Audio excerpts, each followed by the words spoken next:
सज्जनों, एक प्रेमी और प्रेमिका और एक माँ, इसी विषय पर मैं आज बात करना चाहता हूँ। दो प्रेमी आपस में प्रेम करते हैं, बहुत प्रेम होता है, एक दूसरे से दिल से प्रेम करते हैं। ऐसा समय आया दिन बाद में कि जब शादी करने की बात आई तो प्रेमी ने प्रेमिका से प्रश्न किया कि मैं शादी करना चाहता हूँ। तो प्रेमिका ने कहा कि मैं तुम्हारे से शादी तब करूँगी जब तुम अपनी माँ का दिल लेकर के मेरे को दोगे, ला करके मेरे को दोगे, ऐसे मैं तुमसे शादी नहीं करूँगी। सज्जनों, प्रेमी मतवाला था,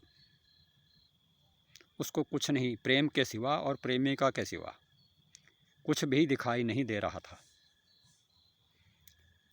वो माँ भी नहीं दिखाई दे रही थी जिसने उसको जन्म दिया था, पाला पोसा, उसकी पोटी साफ़ की, उसके कपड़े साफ़ किए, उसको खिलाया पिलाया, अच्छे संस्कार दिए, सिखाया, बड़ा किया।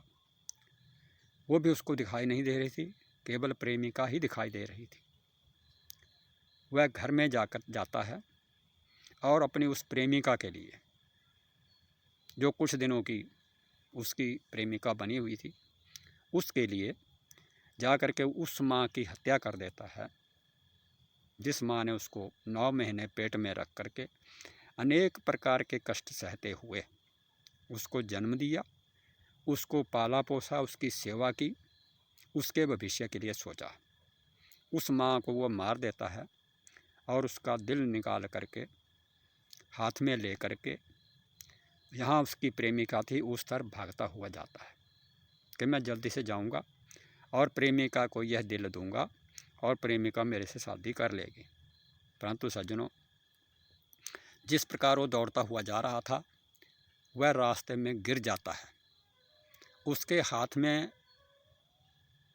उसकी माँ का दिल जो उसने अपने हाथ में लिया हुआ था और प्रेमिका को देने के लिए ले जा रहा था, वह उसके हाथ से छूट जाता है और दूर गिर जाता है। उस दिल से आवाज़ आती है, बेटा तेरे को चोट तो नहीं आई। परंतु वह प्रेमिका के प्यार में इतना अंधा था कि उसको उस दिल की कोई आवाज़, माँ के दिल की जो आवाज़ थी, वो नहीं सुनाई दी। वो दोबारा से उस दिल के टुकड़े को लेकर के अपने प्रेमिका के पास पहुंच जाता है। सज्जनों, प्रेमिका के हाथ में वो उस मांस के लोथड़े को, जो माँ के दिल का टुकड़ा था, उसको देते हुए कहता है, ये लो, मैंने तुम्हारे लिए माँ की हत्या कर दी है और माँ का दिल निकाल करके मैं तुम्हारे लिए लाया हूँ, अब मेरे से शादी कर लो। सज्जनों, प्रेमिका उसके इस बहसी रूप को देख करके बहुत भयभीत हो गई और उसने उस टुकड़े को दूर फेंक दिया और कहा, मैं तेरे से शादी कैसे करूँगी, तू तो कातिल है। जो अपनी माँ का नहीं हुआ वो मेरा क्या होगा। अरे जिस माँ ने तुझे पाला, जन्म दिया, 9 महीने कष्ट उठाए हैं, तेरा भरण पोषण किया, तुझे बड़ा बनाना चाहती थी, जो माँ जिसने तेरे लिए सब कुछ किया, जिस माँ का तो कभी ज़िंदगी में कर्जा नहीं चुका सकता, जिससे ऋण नहीं हो सकता है, उस माँ को ही तुमने मार दिया, उसको काट करके उसका दिल ले करके आ गया, तो तू मेरी रक्षा कैसे कर सकता है, मेरा कैसे हो सकता है। जो अपनी माँ का नहीं हो सकता, जो जन्म देने वाली माँ है, जिसने उसके लिए बहुत से कष्ट उठाए हैं, तो तू मेरा कैसे हो सकता है। जाओ, मैं तुमसे शादी नहीं करूँगी।